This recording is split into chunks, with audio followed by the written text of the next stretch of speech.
మనకి లైవ్ ద్వారా చాలామంది వీక్షిస్తూ ఉన్నారు. పాప పాడిన పాట విని తునులో రూత్ గారు అనేటువంటి వారి కుమార్తె పద్మజ ఈ ముందు వారం కాకుండా అటు ముందు వారం వచ్చింది. అమ్మాయి రక్షణ పొందింది. నేను అనుకున్నాను ఎందుకు 20,000 రూపాయలు తగలేసాం అనుకున్నాను. కానీ ఆ పాట పాడిన వెంటనే ఆమెకు దేవుని మీద ఎంతో ప్రేమ, ఎంతో అభిమానం వచ్చింది. ఆమె ఆరాధనకు వచ్చింది. ఈ లాస్ట్ వీక్ కాకుండా ముందు బిఫోర్ లాస్ట్ వీక్ అప్పుడు అందరం పిలవలేదు మీకు. సో నిజమే, చాలాసార్లు మన జీవితంలో మరి దేవుడు చిన్న చిన్న పాత్రలను ఏం చేస్తాడంటే దేవుడు వాడుకుంటూ ఉంటాడు. కాబట్టి మా కొరకు ఎక్కువ ప్రార్థన చేయండి. మీరు ఎక్కువ ప్రార్థనలో ఉన్నారని నేను నమ్ముతున్నాను. ఎక్కువ ప్రార్థనలు గడపండి. దేవుడు మిమ్మల్ని దీవించి ఆశీర్వదించును గాక.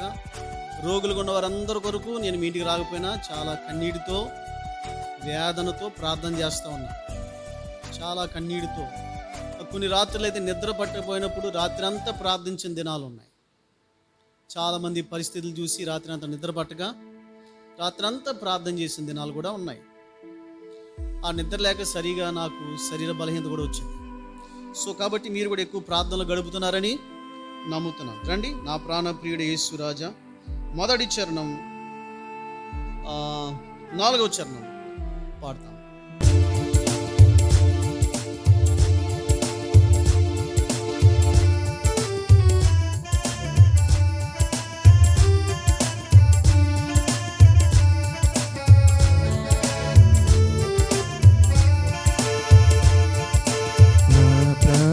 ప్రియుడా యేసు రాజా అర్పింతును నా హృదయార్పణ. విరిగి నలిగిన ఆత్మతోను హృదయపూర్వక ఆరాధనతో సత్యముగా. విరిగి నలిగిన ఆత్మతోను హృదయపూర్వక ఆరాధనతో సత్యముగా. నా ప్రాణ ప్రియుడా యేసు రాజా అర్పింతును నా హృదయార్పణ.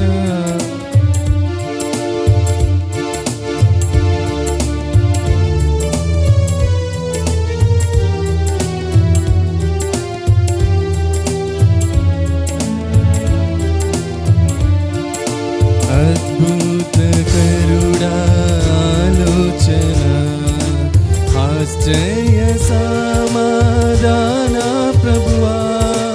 అద్భుతకరుడా ఆలోచన, ఆశ్చర్య సమాధాన ప్రభువా.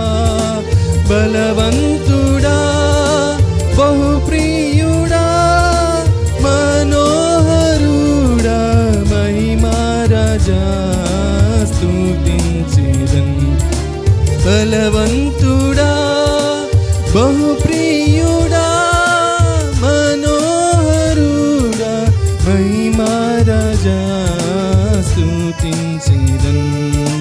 నా ప్రాణ ప్రియుడా యేసు రాజా అర్పింతును నా హృదయార్పణ.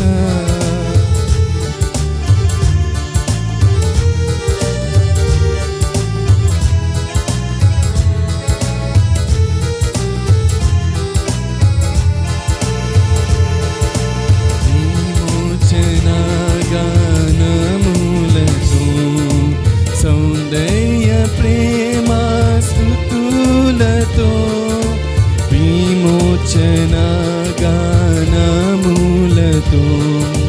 సౌందర్య ప్రేమ స్తుతులతో నమస్కరించి ఆరాధింతున్. హర్షింతును నే పాడెదను నా ప్రభువా. నమస్కరించి ఆరాధింతున్. హర్షింతును నే పాడెదను నా ప్రభువా. నా ప్రాణ ప్రియుడా యేసు రాజా అర్పింతును నా హృదయార్పణ.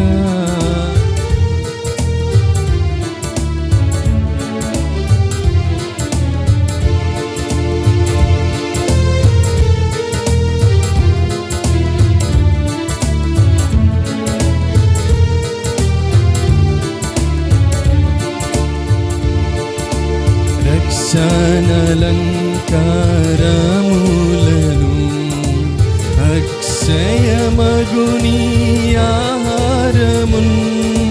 రక్షణలంకారములను అక్షయమగుని ఆహారమున్.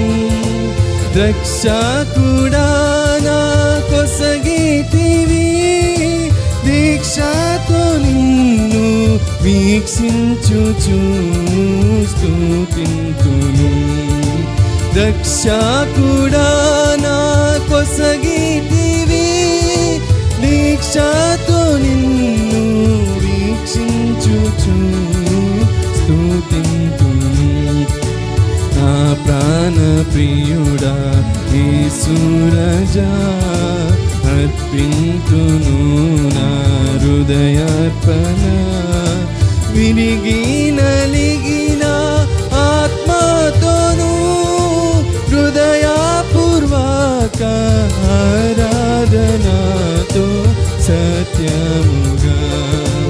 విరిగి నలిగిన ఆత్మతోను హృదయపూర్వక ఆరాధనతో సత్యముగా. నా ప్రియుడా యేసు రాజా, అర్పింతును నా హృదయార్పణ.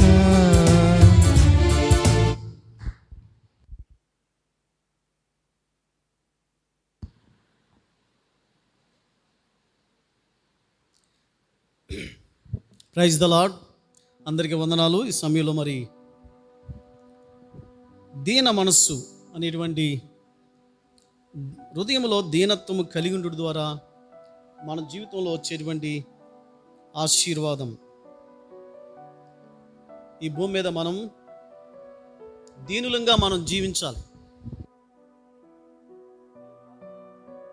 చూడండి, పేతురు రాసినటువంటి పత్రిక 5వ అధ్యాయము, పేతురు రాసిన మొదటి పత్రిక 5వ అధ్యాయము 5వ వచనము.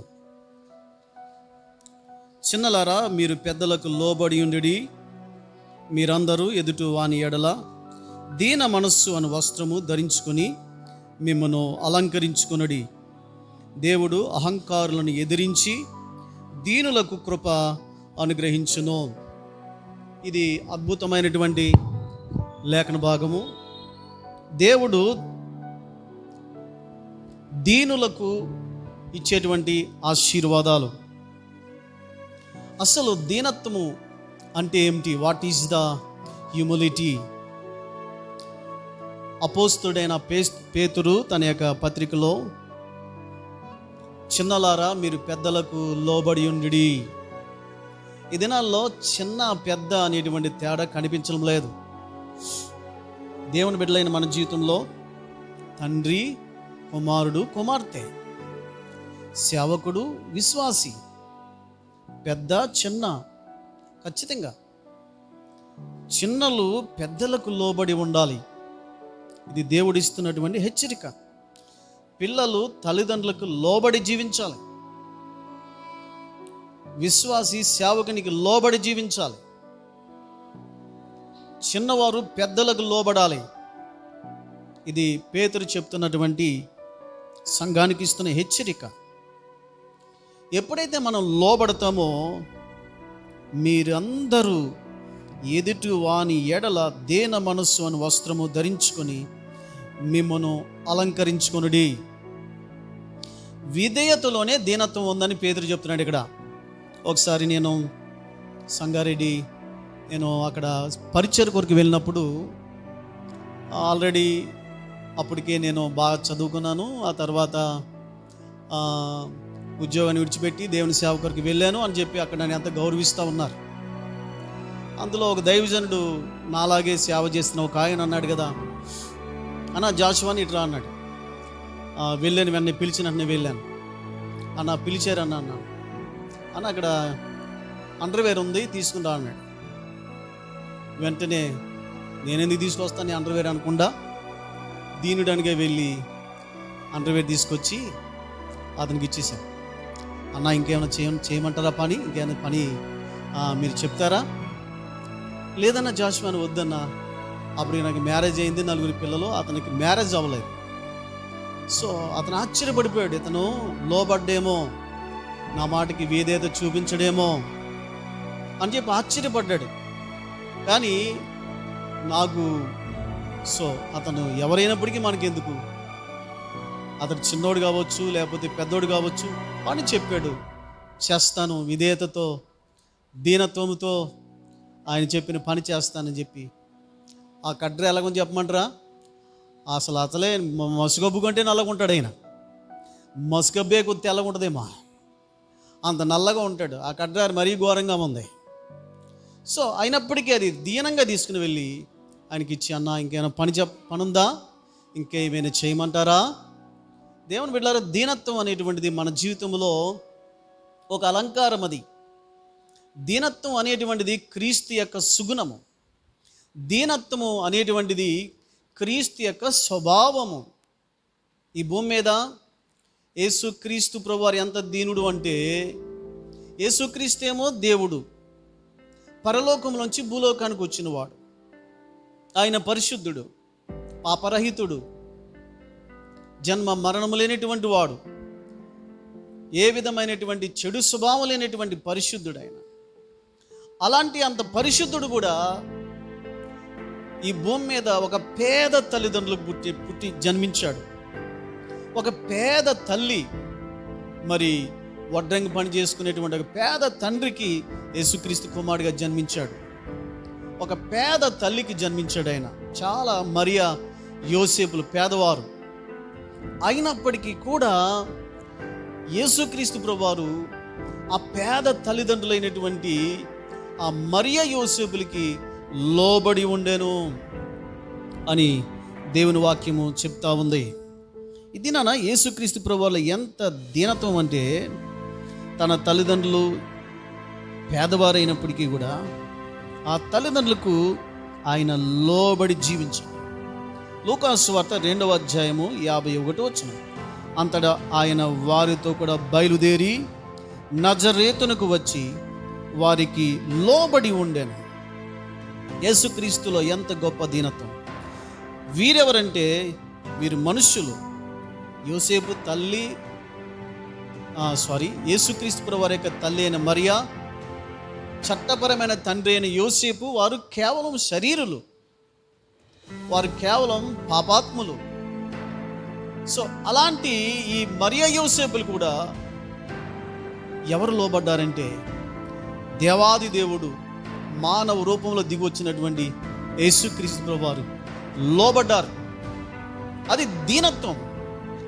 విధేయతలోనే దీనత్వం ఉంటుంది. ఎవరైతే విధేయత చూపిస్తారో వారు దీనులు. ఒబీడియన్స్ లేకపోతే హ్యూమిలిటీ మనకు లేనట్టే. There is no obedience, we have no humility. దీనత్వం లేదు. దేవుని బిడ్డ, నీ జీవితంలో నువ్వు దీనుడిగా ఉండాలి అంటే ఖచ్చితంగా నువ్వు లోబడి జీవించు. దేవునికి లోబడాలి, పెద్దలకు లోబడాలి, దైవ జనులకు లోబడాలి. చిన్నలారా మీరు పెద్దలకు లోబడి ఉండండి. ఇంకా అంటాడు కదా 5వ వచనంలో, మీరందరూ ఎదుటి వాని ఎడల దీన మనస్సు అను వస్త్రము ధరించుకొని మిమ్మును అలంకరించుకొనుడి. దీన మనస్సు అనేటువంటిది ఎంతో బ్యూటీ అటండి. అది దీన మనస్సు గల వారి యొక్క ముఖం ఎలా ఉంటుందంటే చాలా అందంగా ఉంటుందండి. దీన మనసు గల వారి యొక్క ముఖములో ఏమాత్రము గర్వపు ఛాయలు కనిపించవు. దీన మనసు గల వారి యొక్క ముఖములో ఏ విధమైనటువంటిది అతిశయము కనిపించదో. అర్థమవుతుందా? మీకు ఎప్పుడైనా సరే గొర్రె ముఖం చూసారా? గొర్రె పిల్ల ముఖం ఎంత దీనత్వంగా ఉంటుంది. అదే కొదమసింహం మొహం చూశారనుకోండి, ఎలా ఉంటుందో చెప్పండి. అది ఒగురుస్తూ ఎంతో కోపముతో ఉన్నట్టుగా ఉంటుంది చూడండి. కానీ గొర్రె, ఒక మంచి తెల్లని గొర్రెని చూసామనుకోండి, ఆ గొర్రె పిల్ల ముఖంలో ఏం కనిపిస్తుంది చెప్పమంటారా? దీనత్వం కనిపిస్తుందండి. దీనత్వము అనేటువంటిది కనిపిస్తుంది.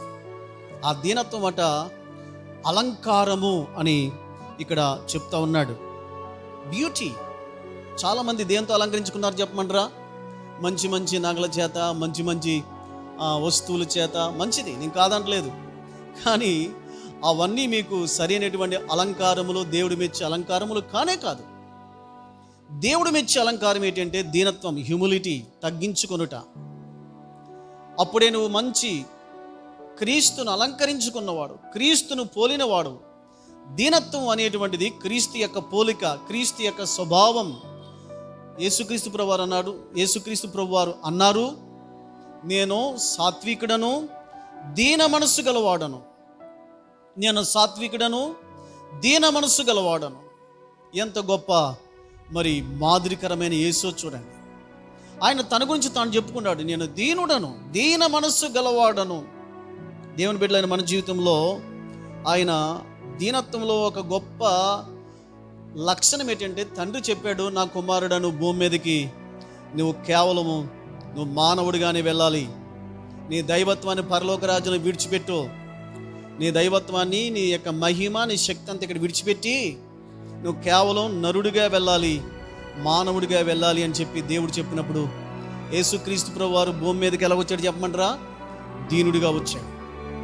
పశువుల పాకలో జన్మించాడు, పేద తల్లిదండ్రులకు జన్మించాడు. ఈ భూమి మీద ఆయన చాలా దీనుడిగా జీవించాడు. యేసుక్రీస్తులో ఉన్నటువంటి దీనత్వము ఏంటి చెప్పమంటారా?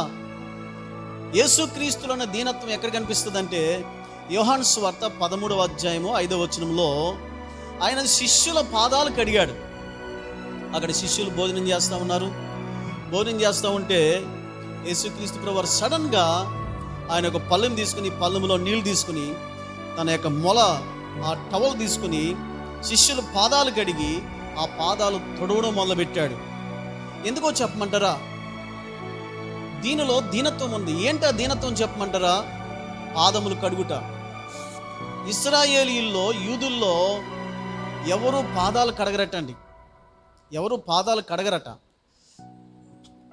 ఇశ్రాయేలీలు పాదాలు కడిగేవారు. యూదుల పాదాలు కడిగేటువంటి డ్యూటీ ఎవరిదంటే దాసులది, లేకపోతే బానిసలది. అంటే మన ఇంటి దగ్గర ఎవరైనా సరే, మనకి బానిసలు లేరండి. మన దగ్గరికి వచ్చిన పాలు కాపు మన పాదాలు ఎవడు కడగడం, మన ఇంటికి వచ్చిన పనివాడు ఎవడు పాదాలు కడగడం. యూదులకి పాదాలు కడగడానికి వాళ్ళకి బానిసలు కొనుక్కునేవారు. బానిసలు అంటే ఒక నల్ల జాతి వాళ్ళు, హీనమైన జాతి వారిని డబ్బిచ్చి కొనుక్కుని ఇంటికాడ పని చేయడానికి, వెట్టి చాకరీ చేయడానికి వారిని కొనుక్కుని పాదాలకి కడగడానికి కూడా వారిని ఏం చేసేవారంటే ఉపయోగించుకునేవారట. పాదాలు కడగడం అనేటువంటిది ఒక యూదుడు మరొక యూదుడు పాదాలు కడగడండి. ఒక యూదుడు మరొక యూదుడి యొక్క పాదాలను ముట్టుకోడండి. ఒక యూదుడు అన్యజనుడికి నమస్కారం చేయడు. యూదుడు ఇతర యొక్క పాదాల యొక్క ధూళిని ఎప్పుడు కడగడండి. మరి యూదుల పాదాలు కడిగాడు ఎవరు చెప్పమంటారా? వాళ్ళ దగ్గర ఉన్నటువంటి బానిసలు, డబ్బుతో కొనుక్కొని ఇంటి దగ్గర వెట్టి చాకరీ చేసేటువంటి బానిసలు ఏం చేస్తారంటే పాదాలు కడుగుతూ ఉంటారు. సో ఇప్పుడు యేసుక్రీస్తు దేవుడు. ఆ దేవుడు ఏమేడు చెప్పమంటారా? మానవుడయ్యాడు. మానవుడు ఏమేడు చెప్పమంటారా? దాసుడయ్యాడు. దాసుడు ఏమేడు చెప్పమంటారా? రిక్తుడయ్యాడు, బానిసయ్యాడు. అంటే ఇప్పుడు యేసుక్రీస్తు తన శిష్యుల పాదాలు కడుగుతూ ఉన్నప్పుడు పేతురు ఆశ్చర్యపడిపోతాడు. అయ్యో, ఏంటి యేసయ్య నా పాదాలు కడగడం ఏంటి? అయ్యో అయ్యో, ఒక బానిస కడగలగా నువ్వేంటి? నువ్వు మా దేశానికి కాబోయే రాజు, నువ్వు దేవాది దేవుడు, దేవుని కుమారుడు, నువ్వు పాదాలు కడగడం ఏంటి అన్నట్టుగా పేతురు అక్కడ ఉన్న శిష్యులు చూస్తూ ఉంటే, నేను దేవుని కుమారుని కావచ్చు, కానీ నేను మీ పాదాలు కడిగే విషయంలో నేనెవరు చెప్పండి? బానిస. What a great humility! ఎంత గొప్ప తగ్గింపు! ఈ దినాల్లో దేవుని బిడ్డలారా, ఒక 10 కేజీలు బంగారం ఉంటే అస్సలు పట్టించుకోలేమండి. ఒక చిన్న ఉద్యోగం వస్తే అతనితో మాట్లాడలేమండి. ఒక డబ్బు ఉంటే పట్టించుకోలేమండి. ఒక కారు ఉంటే అతిశయం, ఓకే. లేకపోతే అందం ఉంటే అతిశయం, అందగర్వం. పెద్ద కులం ఉంటే కులాన్ని బట్టి గర్వం. లేకపోతే ఆస్తులు ఐశ్వర్యాలు ఉంటే దాన్ని బట్టి అతిశయం. ఇది నా దేవుని బిడ్డ, యేసు క్రీస్తు కంటే గొప్పవాడు ఎవడైనా ఉన్నాడా? యేసు క్రీస్తు కంటే గొప్పవాడు ఎవడైనా ఉన్నాడా ఈ భూమి మీద? ఆయన సాటి లేనటువంటి దేవుడు ఆయన. అలాంటి దేవుడు కూడా పాదాలు కడిగాడు, శిష్యుల పాదాలు కడిగి నేను బానిసను అని తను తాను తగ్గించుకున్నాడు. ఇది నాన్న ఫిలిప్పీయులకు రాసిన పత్రికకు మనం వెళ్తే ఆయన ఎంత దీనుడయ్యాడంటే దేవునితో సమానుడయ్యిండి, దేవుని స్వరూపం గలవాడయ్యిండి కూడా ఆయన మానవుడికి ఈ భూలోకానికి వచ్చాడు. ఆ మానవుడు ఏమైందంటే దాసుడయ్యాడు, మనుషులకు దాసుడయ్యాడు, పాదాలు కడిగాడు. ఆ దాసుడు ఏమిటి చెప్పమంటారా? రిక్తుడయ్యాడు, ఏమీ కానివాడయ్యాడు. అందుకే దేవుడు ఏం చేశాడంటే యేసుక్రీస్తును అత్యున్నతముగా హెచ్చించాడు. The great blessing in humility, in humiliation is lifting up to the high place. ఉన్నతమైన స్థితిలోనికి దేవుడు హెచ్చిస్తాడు దీనుల్ని. దేవుని బిడ్డలారా, గర్విష్ఠులను కింద పడేస్తాడు. జాగ్రత్తగా వినండి. లూసిఫర్ అతిశయించాడు. ఆ దేవుడికి నాకు ఏం తక్కువ, ఇంకా కుర్చీ ఒకటిగా తక్కువ, ఆయనకున్న మహిమలు నాకు ఉన్నాయి.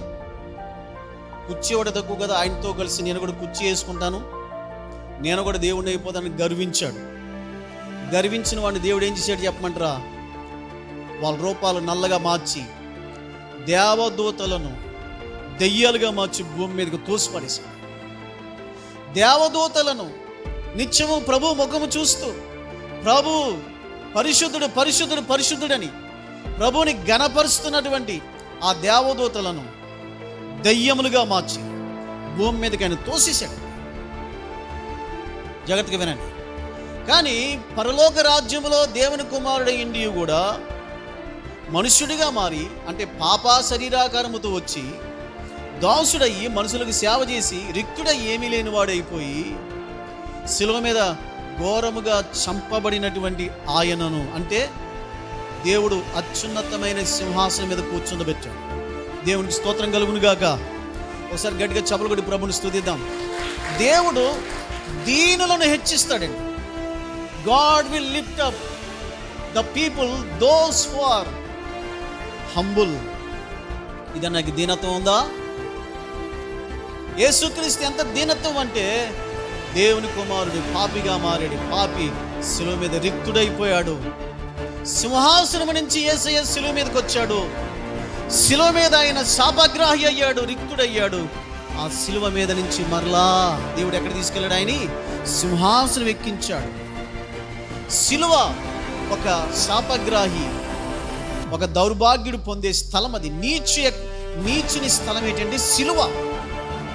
ఒక నీచుడు, ఒక బానిస, ఒక శాపగ్రాహి వేలాడే స్థలం ఏంటంటే, పాపి వేలాడే స్థలం ఏంటంటే శిలువ. అంత దీనస్థితికి వచ్చాడు యేసుప్రభు. అంత దీనస్థితిలో దిగివచ్చిన ఆయనకి దేవుడు ఏమిచ్చాడంటే అత్యున్నతమైన సింహాసనం మీద ఆసీనుడే కృపించాడు, సింహాసనం ఎక్కించాడు. ఇది నాన్న దేవుని బిడ్డలారా, మనలో దీనత్వం అనేటువంటిది మనలో ఉన్నప్పుడు దీనులకు ఏం చేస్తాడు చెప్పమంటారా? దీనులను హెచ్చించును. చూడండి, దేవుని చిత్తానుసారంగా కొన్ని మాటలు మనం చూసుకుందాం. యాకోబు రాసిన పత్రిక 4వ అధ్యాయము 6వ వచనం. కాదు కానీ ఆయన ఎక్కువ కృపనిచ్చును, అందుచేత దేవుడు అహంకారులను ఎదిరించి దీనులకు కృప అనుగ్రహించునని లేఖనము చెప్పుచూ ఉన్నది. దేవుని బిడ్డలైన మన జీవితంలో యోబు గ్రంథములో యోబు ఈ మాట అంటాడు. చూడండి, యోబు గ్రంథములో 5వ అధ్యాయము 11వ వచనములో ఈ మాట రాయబడింది. యోబు గ్రంథం 5:11. అట్లు ఆయన దీనులను ఉన్నత స్థలములలో ఉంచును, దీనులను ఉన్నత స్థలములలో ఉంచును. దీనుడవై ఉన్నావా? నీకు ఉన్నతమైన స్థితిని దేవుడిస్తాడు, ఉన్నతమైన స్థితిని దేవుడిస్తాడు. దీనులకు హెచ్చింపు, ప్రమోషన్ ఖచ్చితంగా ఇదేనా నువ్వు తగ్గించుకుంటే నువ్వు హెచ్చించబడతావు. నువ్వు తగ్గించుకుంటే నువ్వు హెచ్చించబడతావు. ఉన్నతముగా నేను దేవుడు ఏం చేస్తాడంటే హెచ్చిస్తాడు. దేవునికి స్తోత్రం కలుగును గాక. ఏమని బిడ్డలారా, మీరు దీనత్వముతో దేవునికి లోబడి, పెద్దలకు లోబడి, దాసులుగా తగ్గించుకొని జీవిస్తే ఖచ్చితంగా మన జీవితంలో గొప్ప ఉన్నతమైన స్థితిని ఇస్తాడు. ఒక కథ ఉంది, ఎలాగుంది చూడండి. ఒకసారి ఒక రాజుగారు ఒక అడుక్కునే వ్యక్తిని ప్రేమించాడు. అడుక్కుంటా ఉన్నాడట. జాగ్రత్తగా వినండి. అడుక్కుంటున్న వ్యక్తిని ప్రేమించి ఏం చేశాడంటే, అబ్బాయ్ నువ్వు నా రాజ్యానికి రా, ఎందుకు అడుక్కుంటున్నావు, నువ్వు బాగా చదువుకున్నావు, చాలా మంచిగా ఉన్నావు, మంచిగా పాడుతున్నావు అని చెప్పి అడుక్కునేవాడు పాటలు పాడుతూ ఉంటే, అరే నీ స్వరం చాలా బాగుందే, నా దగ్గర పాడేవారికంటే నీ స్వరం చాలా బాగుంది, రా నా రాజ్యభవనానికి వచ్చి నీవు పాటలు పాడమన్నాడట. అడుక్కునేవాడికి ఎంత గొప్ప స్థితి ఇచ్చాడు. రాజుగారి యొక్క భవనంలోకి వెళ్ళాడు, పాటలు పాడుతున్నాడు, మంచి స్వరం, మంచి గాత్రం. రాజుగారు సంతోషిస్తూ ఉన్నాడు. సంతోషించి ఏం చేశాడంటే, అతనికి చాలా మంచోళ్ళ ఉన్నాడని చెప్పి డబ్బు సంచి ఏం చేశాడంటే, వెండి బంగారము నిధి ఏం చేశాడంటే, ఈ రాజుగారు ఈ పాట పాడే అడుక్కునేవాడికి అప్పగించాడు. అడుక్కునేవాడికి అప్పగించి, రే ఇప్పటి నుంచి నువ్వు డబ్బు మీద నువ్వు అధికారివి, నా రత్న రాసులు వెండి బంగారం మీద అధికారిగా చేస్తాను, అవన్నీ నీ అండర్లో ఉంటాయి అని చెప్పి ఏం చేశాడంటే ఇతన్ని ఆ నిధి మీద అధికారిగా చేశాడు. అధికారిగా చేస్తే ఈ అడుక్కునేవాడు పాటలు పాడిన తర్వాత రోజు ఆ రాజుగారి నిధిలోకి వెళ్ళడం, దాన్ని భద్రంగా లెక్క పెట్టడం, వచ్చిన డబ్బు అందులో చేర్చడం, కొంత డబ్బు తీసి ఖర్చు పెట్టడం, లెక్కలేయడం, ఆ తర్వాత తన గదిలోకి రావడం, పెట్టి తీయడం, ఆ పెట్టిని చూసి మళ్ళా కొంచెంసేపు అలా ఉండిపోయి పెట్టిని మూసేయడం, ఇదంతా చేస్తూ ఉన్నాడు. పెట్టి మూసేయడం చేస్తూ ఉన్నాడు.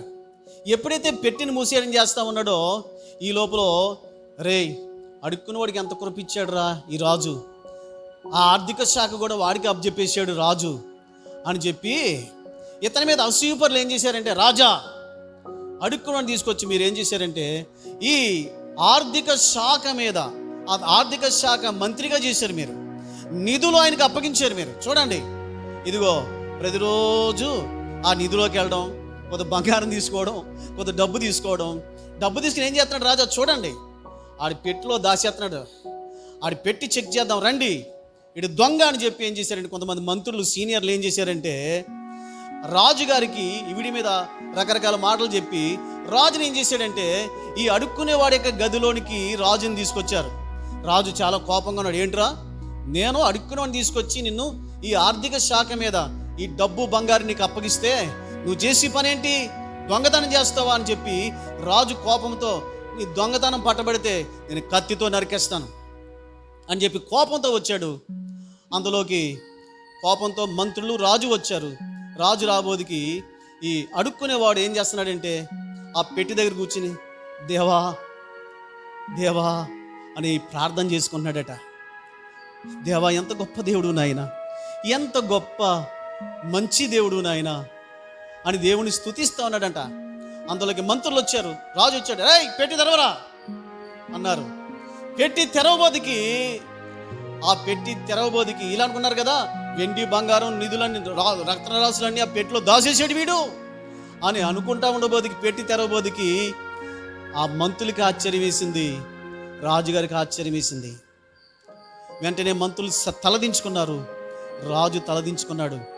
రేయ్ ఏంట్రా ఈ పెట్టిలో సరుకులు ఇయ్యి అంటే, రాజా నా దేవుడు అడుక్కునేటువంటి నన్ను, చెప్పించుకుని అడుక్కునేటువంటి నన్ను, ఇదిగో ఆ చెప్పుతో అడుక్కుని బతికేటువంటి నన్ను, చిల్లర డబ్బులు ఎత్తే ఆ చిల్లర డబ్బులు దాచుకోవడానికి ఉపయోగించుకునేటువంటి ఆ యొక్క చిన్న పెట్టే, ఆ మాసిపోయిన బట్టలు, ఆ చింకిరి బట్టలు వేసుకున్నటువంటి నన్ను దేవుడు అంత ఉన్నతమైన స్థితిలోనికి తీసుకొచ్చాడు. కాబట్టి ఒకవేళ నేను గర్విష్ఠనైపోతానేమో అని, నేను గర్వాంధునైపోతానేమో అని రాజా ప్రతిరోజు వచ్చి అడుక్కున్నప్పుడు నేను ధరించుకున్న చిరికి చింపిరి గుడ్డలో, అడుక్కుంటున్నప్పుడు నేను అడుక్కునే చెప్ప ప్రతిరోజు గుర్తు చేసుకుంటూ నన్ను నేను దీనుడిగా ఉంచుకోవడానికి, గర్విష్ఠుని కాకుండా దీనుడిగా దినమనసు కలిగి బ్రతకడానికి ఇవి ఎప్పుడూ జ్ఞాపకం చేసుకుంటాను రాజా. ఇంకా పెట్లో ఉన్నాయేంటి? రత్నాలు కాదు, వెండి కాదు, బంగారం కాదు, డబ్బు కాదు, ఏంటి? అడుక్కున్నవాడు చిరిగిపోయిన బట్టలు చెప్ప. ఒకప్పుడు అడుక్కునే చెప్ప. ఎందుకన్నా ఈ అడుక్కునే చెప్ప నీకు? బట్టలు అంటే లేదు రాజా. ఒకప్పుడు ఇలాంటి దీనస్థితిలో ఉండేవాడిని, నన్ను ఎంత స్థితిలోనికి రాజైన మీరు నన్ను తీసుకొచ్చారు. ఒకవేళ గర్విస్తానేమో అని వీటిని చూసుకుంటూ ఎప్పుడు దీనుడిగా ఉంటాను రాజా. దీన్ని బట్టి మనకి ఏమర్థమవుతుంది చెప్పమంటారా? దీనులను దేవుడు ఎటువంటి దీనస్థితిలో నుంచి ఏం చేస్తాడంటే ఉన్నతమైన స్థితిలోనికి దేవుడు హెచ్చిస్తాడు. ఉన్నతమైన స్థలముల్లో కూర్చొని పెడతాడు దీనిలో. దావీదు జీవితంలో జాగ్రత్తగా వినండి. ఏమంటే దేవుడి ముందు తగ్గించుకోవడం చాలా సులువు అండి. దేవుడి ముందు తగ్గించుకోవడం చాలా సులువు. కానీ తగ్గింపు రెండు రకాలు. ఒకటి దేవుని దగ్గర తగ్గించుకునుట, రెండవది వినండి జాగ్రత్తగా, నీకంటే పెద్ద అధికారి దగ్గర తగ్గించుకుంటా చేతులు కడతావా? అక్కడ అర్థమవుతుందా? మరి నీకంటే చిన్నోడి దగ్గర తగ్గించుకుంటావా? తగ్గించుకో. ఏం తగ్గింపు ఉండదా? ఉండదు. ఎందుకో చెప్పమంటారా? మనకి తగ్గింపు ఉండనే ఉండదు. పరిశుద్ధ గ్రంథంలో చాలామంది తగ్గించుకున్నారండి. వారిని దేవుడు గొప్పగా హెచ్చించాడు. సమయం లేదు కానీ చెప్పడానికి. ఎవరు దీనులుగా ఉంటారో వారిని దేవుడు హెచ్చిస్తాడు.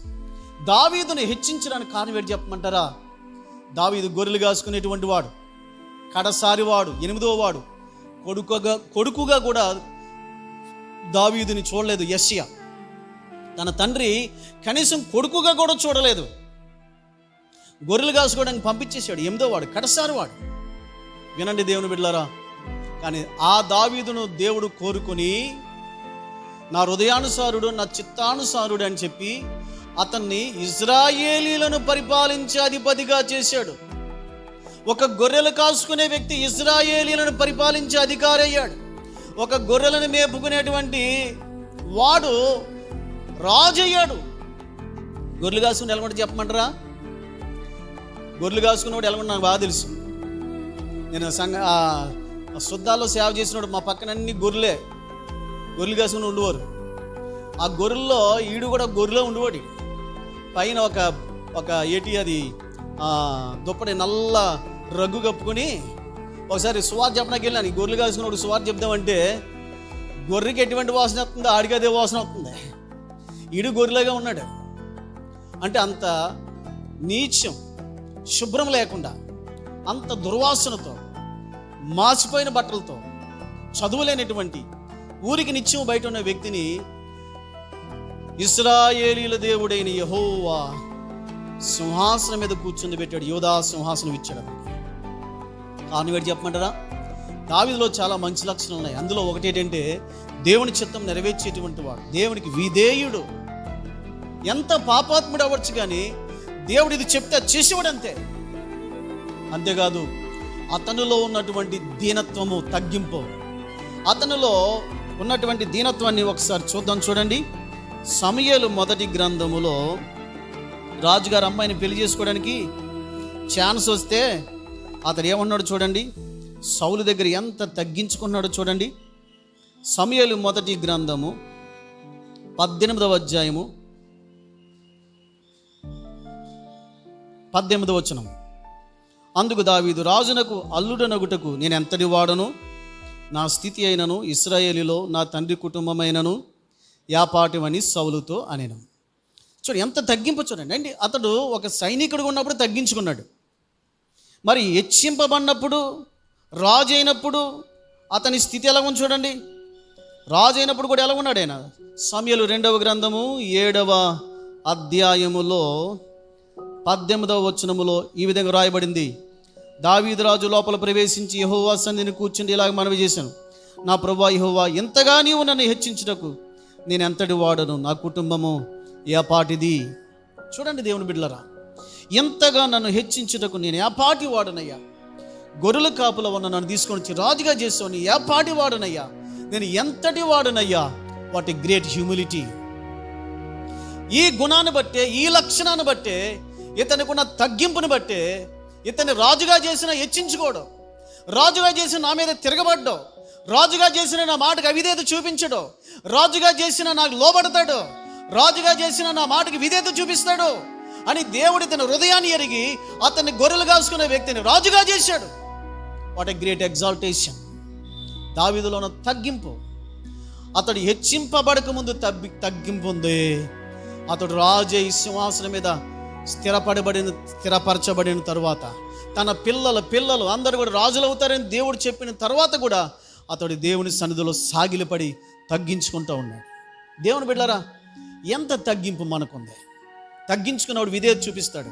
తగ్గించుకున్నవాడు గతాన్ని మర్చిపోకుండా దీనుడిగా ఉంటాడు.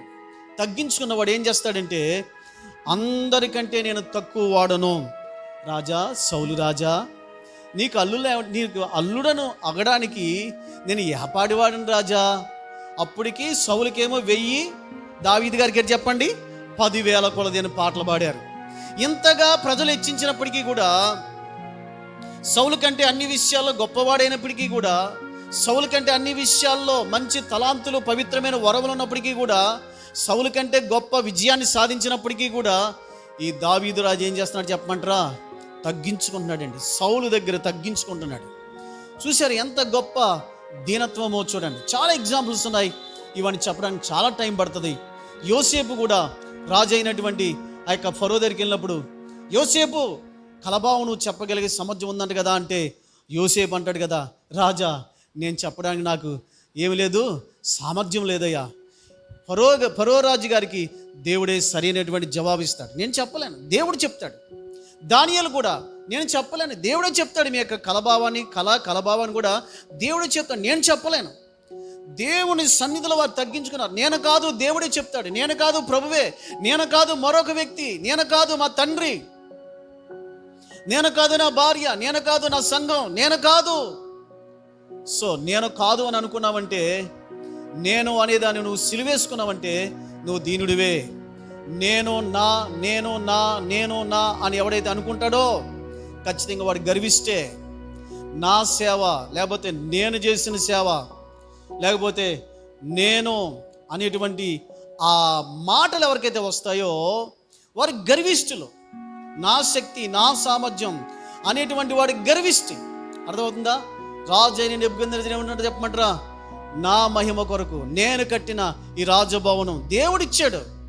దేవుడు రాజ్యం ఇస్తే, దేవుడు భవనాన్ని ఇస్తే, నా రాజ్యం, నా ఘనత కొరకు నేను కట్టిన ఈ రాజభవనం అని చెప్పి గర్వించాడు. గర్విస్తున్న దేవుడు ఏం చేశాడు చెప్పమంటారా? పశువుగా మార్చేశాడు, గడ్డి తినిపించాడు. గర్విష్ఠులను గడ్డి తినిపిస్తాడు, జాగ్రత్త. అదే దావీదేమన్నాడు? రాజా, దేవా నీ అల్లుడు నగడానికి ఎంతటి వాడినయ్యా, దేవా నన్ను ఎంతగా హెచ్చించడానికి ఏపాటి వాడిను, నా కుటుంబం ఏపాటిది, నా స్థితి ఏపాటిది, నేను గొర్రెలు కాసుకుని వాడిని ప్రభువా. దీనుడు. దేవుని బిడ్డలారా, దీనత్వం ఎవరికైతే ఉంటుందో వాళ్ళని దేవుడు హెచ్చిస్తాడు. దీనుడు అనగానే అర్థం ఏంటంటే, జాగ్రత్తగా వినండి, అందరికంటే నిన్ను నువ్వు తక్కువగా ఊహించుకోవడమే దీనత్వం. పౌలు అంటాడు, ఏమంటాడు చెప్పమంటారా?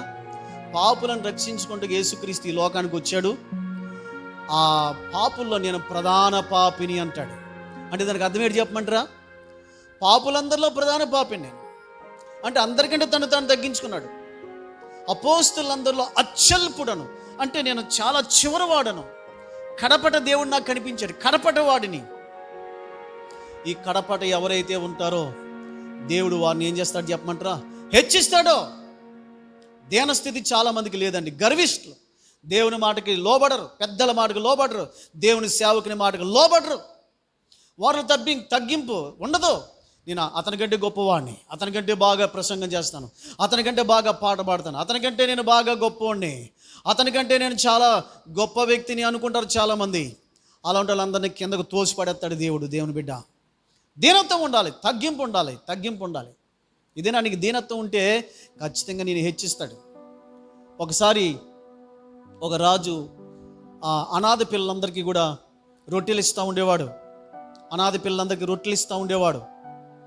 అనాథ ఆశ్రయానికి వెళ్ళి రొట్టెలు ఇస్తూ ఉంటే పెద్ద పెద్ద రొట్టెలన్నీ ఉండి ఎక్కడో చిన్న రొట్టె ఉండేదట.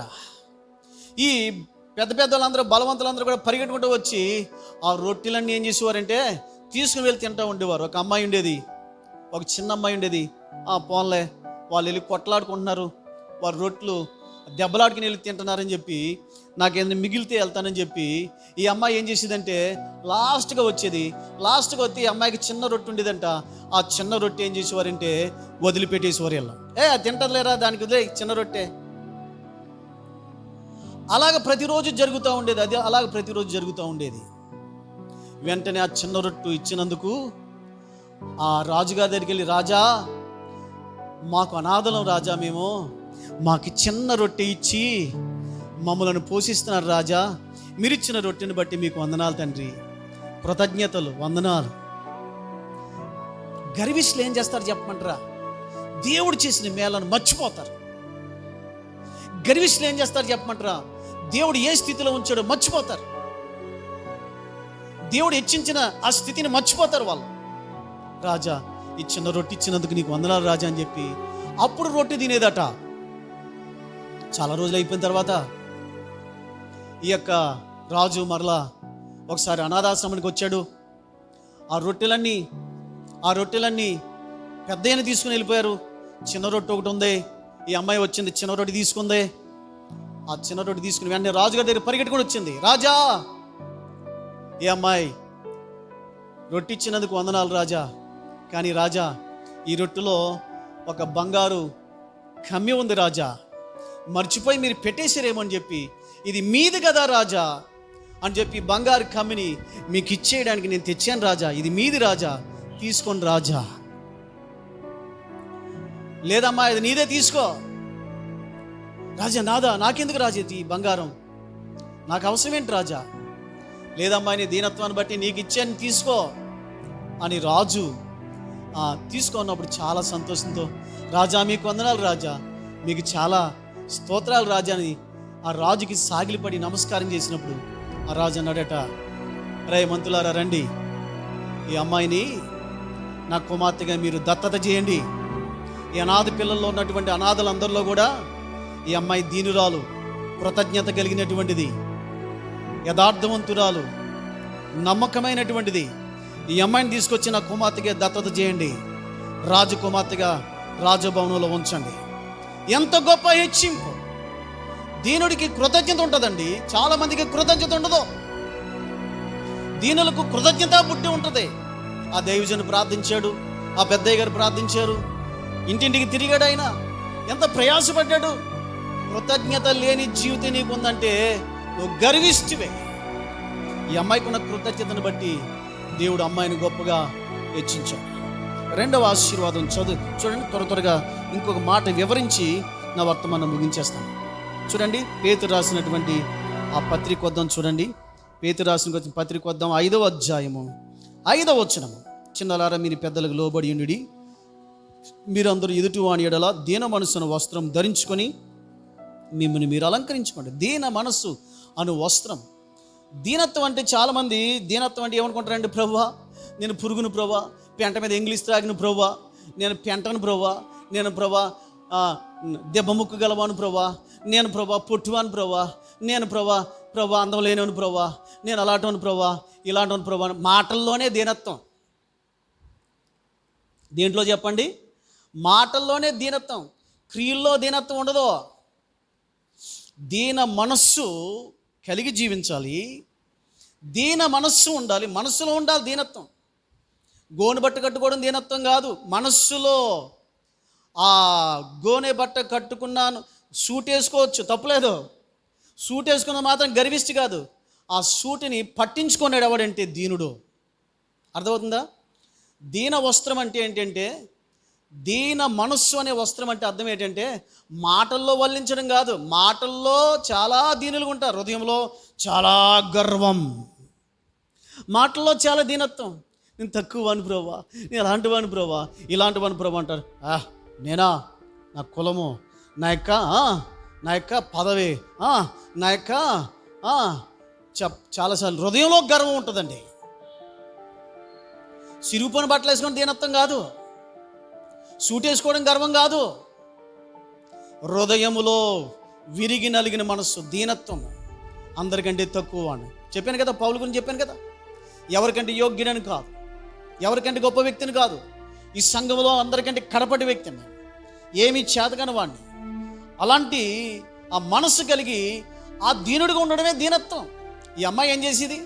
అందరూ పరిగెట్టుకెళ్ళి పోట్లాడుకుంటే ఈ అమ్మాయి లాస్ట్ వెళ్ళి అందరికంటే కడపటిగా దీనురాలుగా తగ్గించుకుని లాస్ట్ వెళ్ళేది. అది దీనత్వం అంటే. క్రియలలో దీనత్వం ఉండాలి, క్రియాపూర్వకమైన దీనత్వం. అంతేగాని తక్కువ గది బట్టలు వేసుకుని నాగల తల దూకోకుండా, పేరెంట్లో రాసుకోకుండా, బంగారం వేసుకోకుండా, లేదా ఏదో వేసుకో, అది దీనత్వం కాదు. అది దీనత్వం హృదయములో ఉండాలి. దీనత్వం విరిగి నలిగిన మనస్సు ఉండాలి. దీనత్వం. దావీదుకి ఎటువంటి మనస్సుని చెప్పండి? దావీదు విరిగి నలిగిన మనస్సు కలిగిన వాడు దావీదు. అలాంటి దీనుల దగ్గర దేవుడు ఏం చేస్తాడు చెప్పమంటారు? చూడండి, యెషయా గ్రంథము, త్వరగా చూపించి ముగిస్తాను. యెషయా గ్రంథము 57వ అధ్యాయములో ఈ మాట రాయబడింది. 15వ వచనము. పరిశుద్ధుడును మహాగణుడును మహోన్నతుడును పరిశుద్ధుడును నిత్య నివాసి అయిన వాడు ఇలాగ సెలవిచ్చుచున్నాడు, నేను మహోన్నతమైన స్థలముల్లో నివసించువాడును, అయినను వినయము గల వారి ప్రాణం ఉజ్జీంపు చేయుటకును, నలిగిన వారి ప్రాణం ఉజ్జీంపు చేయుటకును, వినయము గల వారి యొద్దను, దీన మనసు గల వారి యొద్దను నివసించుచున్నాడు. దేవుడు ఎవరి దగ్గర నివాసం ఉంటాడు చెప్పండి? దేవుడు ఎవరి కుటుంబాల్లో ఉంటాడు?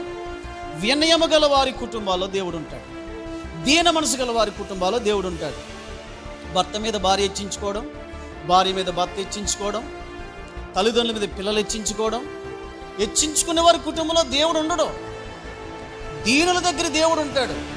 సామెతల గ్రంథం రాయబడింది, దీనులతో పొత్తు చేయమంటాడు సొలొమోను. గర్విష్ఠులతో పొత్తు చేయొద్దు, దీనులతో పొత్తు చేయమంటాడు. దీన మనస్సు ఉండాలి, చదువు గర్వం ఉండకూడదండి. దీనుడిగా ఉండాలి. నిన్ను నువ్వు తగ్గించుకొని ఒరిగిపోయి దీనుడై అందరికంటే తక్కువవాడను అనేటువంటి మనసు ఎప్పుడైతే నీకు ఉంటుందో ఖచ్చితంగా అలాంటి దీన మనసు గల వారి యొద్ద నేను నివసించుచున్నాను. దేవుడు అలాంటి వారితో ఉంటాడు. దేవుడు అలాంటి వ్యక్తులతో ఉంటాడు. ఇది నా దేవుని బిడ్డలరా, దేవుడు అంటా ఉన్నాడు, మరియా ప్రభు నీకు తోడై ఉన్నాడు, నువ్వు దేవుని వల్ల కృప పొందితివి, దేవుని యొక్క తల్లిగా దేవుడు నిన్ను ఎంచుకున్నాడు. God selected as his mother. దేవుడు నిన్ను తన తల్లిగా ఎంచుకున్నాడు. నీకు కృపానికి ప్రపంచంలో అందరిలో కూడా నువ్వు ధన్యురాలు, ఆశీర్వదింపబడిన దానివు. నీ ఒక్కడికే దేవుడు కృపానుగ్రహించాడు. నీ ఒక్కడికి దేవుడు తల్లిగా ఉండే భాగ్యం ఇచ్చాడు. నేను దేవుడు ఏర్పరచుకున్నాడు, తన తల్లిగా ఉండడానికి ఏర్పరచుకున్నాడు. అంతేకాదు మరియా, దేవుడు నీకు తోడై ఉన్నాడు, దేవుడు నీతో ఉన్నాడు, దేవుడు నీ పక్కనే ఉన్నాడు. ఎందుకో చెప్పమంటారా? మరియా దీనురాలు. మరియా పాట పాడుతుంటది కదా, అద్భుతమైన మాట అంటది, ఈ దీనరాలి, ఈ దాసురాలి దీనస్థితిని దేవుడు కటాక్షించెను. ఎవరికి కటాక్షం? ఎవరిని దేవుడు కటాక్షిస్తాడు? ఎవరి మీద కరుణ వస్తుంది? ఇదే నా చాలా మంది దేవుడి గర్వం అండి. ఇతరులతోటి గర్వంగా మాట్లాడతారండి. నువ్వెంత, నువ్వు నా దగ్గర ఎంత? చాలామందికి గర్వం. వాడెంత, వీడెంత, చాలామందికి గర్వం. ఆ పాస్టర్ ఎంత, చాలామందికి గర్వం అండి దేవుని బిడ్డలు. కానీ మరి అంటుంది చూడండి, లూకాసు సువార్త 1వ అధ్యాయము 47వ వచనంలో, అప్పుడు మరియా ఇట్లనెను, నా ప్రాణము ప్రభువును ఘనపరుచుచున్నది, ఆయన తన దాసురాలి దీనస్థితిని కటాక్షించను. దేవుడు ఎవరిని కటాక్షిస్తాడు? దీనులను కటాక్షిస్తాడు. దీనులకు కరుణ, దీనులకు దయ. మరియకి ఆ దీనస్థితి ఉంది కాబట్టే మరియ దేవుని దాసురాలి. దాసురాలు ఏం చేస్తుంది చెప్పండి? సేవ చేస్తుంది.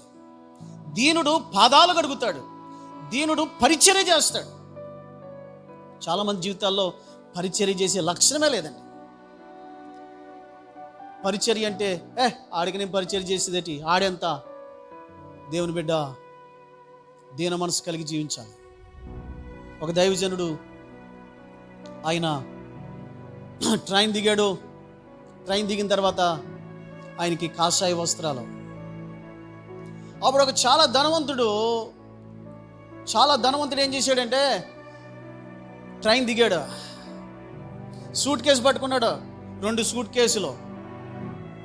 అందులో ఈయనకి ఒకే చిన్న బ్యాగ్ ఉంది, ఈ యొక్క సంకలో తగిలించేసుకున్నాడు, కాషాయ వస్త్రాలు, ఆ ట్రైన్ దిగి వెళ్ళిపోతూ ఉంటే ఈ ధనవంతుడు అనుకున్నాడంటే, ఏయ్ హమాలి ఇలా రా అన్నాడట. హమాలి ఇలా రా అన్నాడట. అప్పుడు వెంటనే నేను వచ్చాడట, బాబు ఏం చేయాలి నీకు, 2 బ్యాగులు ఉన్నాయి, ఒక బ్యాగ్ నువ్వు పట్టుకో అని చెప్పి అంటే వెంటనే బ్యాగ్ పట్టుకున్నాడట. బ్యాగ్ నెత్తిమీ పెట్టుకుని, సూట్ కేసు నెత్తిమీ పెట్టుకుని స్టేషన్ అవతల తీసుకెళ్ళి ట్యాక్సీ దగ్గరికి ఏం చేశాడంటే తీసుకెళ్ళి అక్కడ దింపాడట. అప్పుడు వెంటనే డబ్బులు ఇవ్వబోతుంటే, నో బాబు థ్యాంక్స్ అన్నాడట. ఏంటి ఈ హమాలి చాలా వెరైటీగా ఉన్నాడే, సూట్ కేసు మోసాడు కానీ డబ్బులు తీసుకోలేదు, సూట్ కేసు మోసాడు కానీ డబ్బులు తీసుకోలేదు అనుకుని ట్యాక్సీ ఎక్కడ వెళ్ళిపోయాడు మీటింగ్కి. తీరమో చెప్పమంటారా, సరిగా ఈ సమయంలో ఈ ధనవంతుడైన ఈ యొక్క వ్యక్తి ఏం చేశాడంటే సూట్ వేసుకున్నాడు, ఆ మీటింగ్కి వెళ్ళాడు. మీటింగ్లో ధనవంతుడు కాబట్టి ఫస్ట్ రోలో అతనికి ప్లేస్ ఇచ్చారు, కూర్చున్నాడు, సూట్ వేసుకున్నాడు, కూర్చున్నాడు. ఈ సమయంలో మరి భారతదేశం నుంచి వచ్చినటువంటి సాధు సుందర్ సింగ్ వచ్చి మనకు వర్తమానం చెప్తాడంటే ఒక చిన్న బ్యాగ్ తోటి అదే కాషాయ వస్త్రాలు ధరించుకొని స్టేజ్ నుంచి అలా నడుచుకుంటూ వెళ్తూ వర్తమానం చెప్తూ ఉండబోదికి ధనవంతుడైనటువంటి వ్యక్తి చూశాడు. ఏంటి హమాలి అని పిలిస్తే వెంటనే వచ్చి, నా సూట్ కేసు మోసిన వ్యక్తి నా స్పీకరా, ఈయన నా సాధు సుందర్ సింగ్. వెంటనే వర్తమానం అయిపోయిన తర్వాత వెళ్ళాడు, కాళ్ళ మీద పడిపోయాడు. అయ్యా ఎంత గొప్ప భక్తుడు మీరు, ఎంత గొప్ప దైవజనులు మీరు, నన్ను క్షమించండి, మీ చేత సూట్ కేసుని మోయించుకున్నాను, ఎంత దౌర్భాగ్యాన్ని, గర్విష్ఠుని, మిమ్మల్ని గుర్తించలేకపోయాను. సాధు సుందర్ సింగ్ అంత గొప్పోడైనా సరే దీనుడు, ఆ లక్షణం ఉంది కాబట్టి ప్రపంచమంతా దేవుడు వాడుకున్నాడు. 100 రూపాయల కాగితం ఉంటే మనకి కాలు ఎగరేస్తారు, 2000 రూపాయల కాగితం ఉంటే నాతో లెక్క, నీతో నాకు లెక్క అంటారు చాలామంది కదా. గర్విష్ఠులండి. అందుకే వారికి ఏమి ఇవ్వబడడం లేదు, కటాక్షం లేదు, దేవుని కరుణ లేదు, దేవుని కటాక్షం లేదు. దేవుని కరుణ, దేవుని కటాక్షం నీకు కావాలంటే దీనుడిగా ప్రభు పాదసేవ చేయి, ప్రభు పాదసేవ చేయి. నేను దేవుడు పైకి తీసుకెళ్తాడు. నేను ట్రైనింగ్ కావలేదు, నేను ఎక్కడ కూడా నేను బైబిల్ సరిగ్గా చదవలేదు, యవనస్తున్నప్పుడు బైబిల్ సరిగ్గా చదవలేదు. నేను బైబిల్ బట్టి చిన్నప్పటి నుంచి బైబిల్ చదివినాను కూడా కాదు. నేను బైబిల్ బట్టి పట్టుంటే రక్షించబడ్డాను 2002లోనో 92-93లో రక్షించబడ్డాను. అప్పటి నుంచి బైబిల్ పట్టాను. ఎక్కడ నేను ట్రైనింగ్ అవ్వలేదు. దేవుడే నాకు బైబిల్ నేర్పించాడు. నాకేమి జ్ఞానం లేదు, తెలివి లేదు, జ్ఞాపశక్తి లేని వాడిని. నాకు సరైనటువంటి ఫిజిక్ కూడా లేదు, మంచి టాలెంట్ కూడా లేవు నాకు. కానీ దేవుడు నాకు ఒక విధానం నేర్పించాడు. ఏంటంటే పరిచర్య చేయుట. దేవుని దాసుడు ఏం చేస్తాడు? మీ ఇంటికి వచ్చి ప్రార్థన చేయడమే నేను చేసే పరిచర్య. మీ హాస్పిటల్కి వచ్చి నేను ప్రార్థన చేయడమే పరిచర్య. మీరు కష్టంలో ఉన్నప్పుడు వచ్చి నీ వాక్యం చెప్పి మీ కొరకు ప్రార్థన చేయడమే పరిచర్య. దేవుని సేవకుడు పరిచర్య అంతే. నాకంటే పెద్ద దైవజనుడు వస్తే ఆయనకి పరిచర్య చేయడం నా పరిచర్య. మరి మీ పరిచర్య ఏది? మీరేం పరిచర్య చేస్తున్నారు? మీకు అసలు పరిచర్య ఉందా? నీకు అసలు పరిచర్య తెలుసా? అసలు నీకు పరిచర్య చేయడం తెలుసా? వండడం తెలుసు, వడ్డించడం తెలుసు, కడగడం చేత కాదు మనకి. బాత్రూమ్లు కడగడం అసలే చేత కాదు మనకి. నిజమైన హ్యూమిలిటీ గలవాడు బాత్రూమ్లు కడుగుతాడు వెళ్ళి. నిజమైన హ్యూమిలిటీ గలవాడు పాదాలు కడుగుతాడు వెళ్ళి. నిజమైన హ్యూమిలిటీ గలవాడు అందరికంటే తక్కువ వాడికి ఎంచుకుంటాడు, వాడికి కటాక్షం ఇస్తాడు దేవుడు. ప్రపంచ దేశంలో సాధు సుందరులకు మహాభక్తుడు, భారతదేశంలోంచి ఇద్దరు భక్తులు వెలిశారు. వాళ్ళు ఎవరు చెప్పమంటారా? సాధు సుందర్ సింగ్, రెండవది భగత్ సింగ్.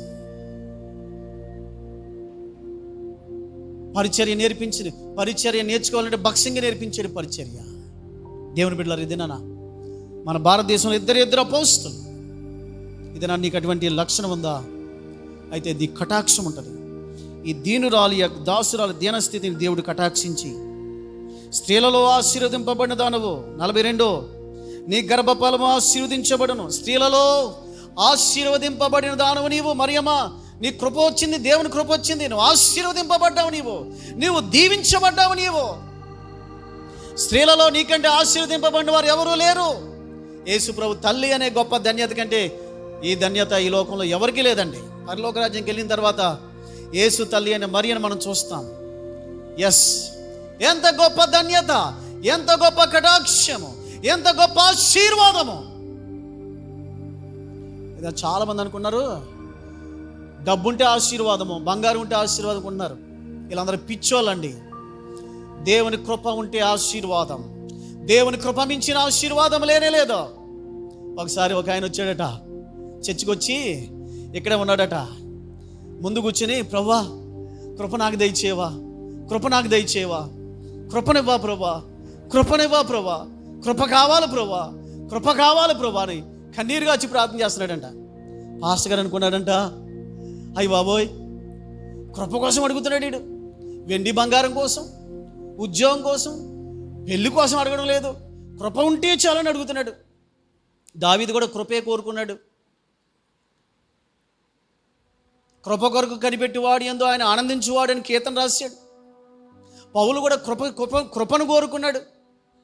పాత నిబంధనలో కృప కోరుకున్నవాడు దావీదు, కొత్త నిబంధనలో కృపను కోరుకున్నవాడు పౌలు. నీ కృప నాకుంటే చాలు ప్రభు అని. వాళ్ళిద్దరికే కృప గురించిన విలువ తెలుసు. అబ్బా ఎంత మంచి భక్తుడురా అని అనుకుని ఏం చేశాడంటే, ముందు లైన్లో కూర్చుని కృప కావాలి ప్రభా, కన్నీటితో కృప ఉంటే చాలు ప్రభా, నాకు ఇంకేమీ వద్దు ప్రభా అని ప్రార్థన చేస్తా ఉంటే, అబ్బాయి ఏడవకు, కన్నీరు విడవకు, దేవుడు నీకు ఖచ్చితంగా కృపిస్తాడు. కృప కోరుకునే వారికి కృపిస్తాడయ్యా. మరియ కృపిచ్చాడయ్యా, పౌలుకి ఇచ్చాడయ్యా, దావీదుకి ఇచ్చాడయ్యా, కృపను కోరుకున్న హన్నాకి కృపిచ్చాడయ్యా, అందరికీ కృపిచ్చాడయ్యా. ఆడు పక్కన ఇంకో ఫ్రెండ్ వచ్చాడండి వెనకాల, పాస్టర్ గారండి ఆడు కృప కోరుతున్నాడండి. అవునయ్యా కృప కోరుకుంటున్నాడు, కృపను అడుగుతున్నాడు. ఎంత గొప్ప మంచి ఆత్మీయుడు. ఇంకా మీరు ఇంకో ప్రార్థన విన్నారా? ప్రభా కృప ఇస్తే ఇంకెప్పుడు గుడికి రాను ప్రభా, నేను కృప ఉంటే చాలు ప్రభా, ఈ కృప దొరికిందంటే చాలు ప్రభా, నేను గుడికి రాను ప్రభా అన్నాడండి. పాస్టర్ గారండి మీకు అసలు సంగతి తెలుసా అండి? కృప అంటే దేవుని కృప కాదండి. మన చర్చికని కృప అనే అమ్మాయి వస్తుంది కదండి, అమ్మాయిని ప్రభా, అమ్మాయిని ఇస్తే నాకు ఆ కృప విత్తరిచ్చే చాలు, ఇంక నేను గుడికి మానేస్తాను చాలు ప్రభా అని కన్నీటితో గాల్చి ప్రార్థన చేస్తాడు. వాడండి వీడు, ఒరే వెదవగానా, చెత్త వెదవగానా, అదా పో వెదవగానా. చాలామంది ఎటువంటి కృపలు కోరతారు చెప్పండి? నీ కృప నాకుంటే చాలు ప్రభా. మరి యొక్క కృప దొరికింది, గ్రేట్ గ్రేస్. వై? దేవుడు దీనులకు కృప ఇస్తాడు. దేవుని కృప ఉంటే నీకు అన్నీ ఉన్నట్టే. కృపలో అన్నీ పొందొచ్చండి. ఇది నేను అన్నీ పొందొచ్చు, కానీ దేవుని కృప నీకుందా? దేవుడి కృప ఎవరికి దొరుకుతుంది? యాకోబు 4:7 ఆయన అహంకారులను ఎదిరించి దీనులకు ఏం చేస్తాడు చెప్పండి? కృప ఇస్తాడు. మరియకి ఎంత కృప కావాలో అంత కృప ఇచ్చాడండి. ఎంత కృప! What a great grace. దేవుని కృప ఉంటే నీకు అన్నీ ఉన్నట్టే. కృప నీకు దొరికింది. ఆయన కృప సత్య సంపూర్ణుడు, అది నీకు దొరికింది. కృప ద్వారా రక్షణ, కృప ద్వారా స్వస్థత, కృప ద్వారా జీవము, కృప ద్వారా విమోచన, కృప ద్వారా హెచ్చింపు, కృప ద్వారా అద్భుతములు, కృప ద్వారా గర్భఫలము. కృపను బట్టి ఇది భూమి మీద నువ్వు సమస్తాన్ని పొందుతున్నావు. కృప అంటే నీకు సమస్తము ఉన్నట్టే. ఆ కృప ఎవరికి ఇస్తారు చెప్పమంటారా? దీనులకి ఇస్తాడు. ఈ మధ్యాహ్న కాల సమయంలో దేవుని వర్తమానం వింటున్న మీరు దీనులుగా ఉందాం, దీనులుగా పోతాం. చాలా ఉన్నాయి. 10 ఆశీర్వాదాలు రాశాను, దీనిలోకి వచ్చే 10 ఆశీర్వాదాలు. కానీ ఇది లైవ్ కాబట్టి ఎక్కువ చెప్పడానికి లేదు. దేవుని కృపను కోరుకుందాం, దీనులుగా ఉందాం, దేవుని చెప్దాం, ప్రభా నేను పాపాత్ముడను ప్రభా. పౌలు అంటున్నాడు, అపోస్తులుడని అనిపించుకుంటూ ఏమాత్రము యోగ్యుడని కాదు ప్రభా. ఆ మాటలు చదువుకుని ముగించుకుందాం. అపోస్తుల కార్యములు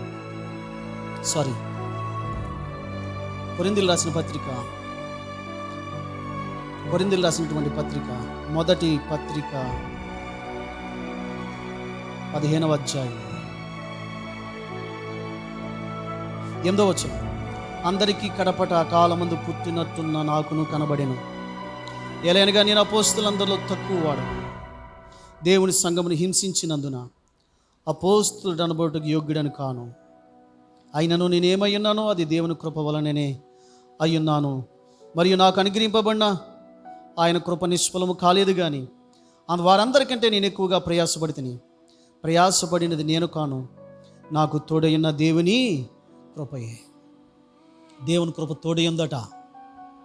మీకు ఒకటి తెలుసా, చాలాసార్లు తండ్రి తోడై అంటాడు, పరిశుద్ధాత్మ తోడై అంటాడు, యేసయ్య తోడై ఉంటాడు, కానీ కృప కూడా తోడై ఉంది ఎవరికంటే పౌలు గారికి. ఆ మాట పౌలు అక్కడే చెప్పాడు, కృప నాకు తోడై ఉంది, కృప నా పక్కనే ఉంది. రోగినైనా వెంటనే కృప దొరుకుతుంది, పడిపోయినా వెంటనే కృప చేత లేపుతాడు.